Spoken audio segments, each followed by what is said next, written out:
So tell us about Château La Roque. It's owned by the monks, right? Yeah. I mean, and how old is it? Yeah, it's really old estate.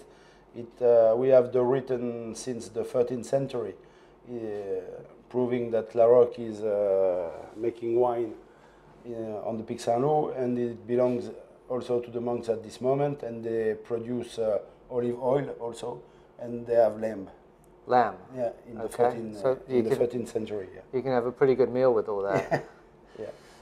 So it's interesting to see this tradition in the Languedoc, because the people think that it started at the beginning of the 20th century to produce a lot of wine, not necessarily good wine, but there is a whole tradition in the Languedoc.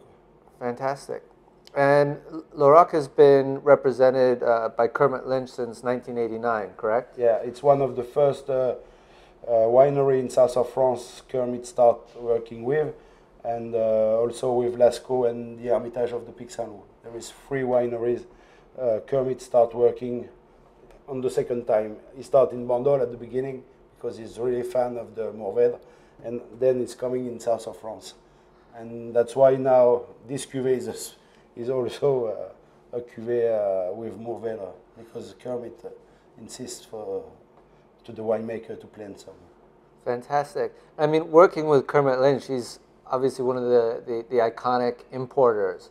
I mean, is there a lot of pressure to keep the standards up every year to make sure he's happy with you guys? Yeah, I think it's interesting because when you work with Kermit, you can't make a mistake. So after it's a good job, because we meet him every year in Bandol. We have some dinner, some tasting. Last time we drink the last bottle of 1989 of La Roque. It's his last bottle in his cellar, and it's a blind tasting, and nobody find what it is. So it's interesting. But after we try a lot of things, we speak about the process, what we want to do, what we try to do, and it's interesting. After, his job is to sell and to do the promotion of their wines we produce in France. So he do a good job in the United States for us also.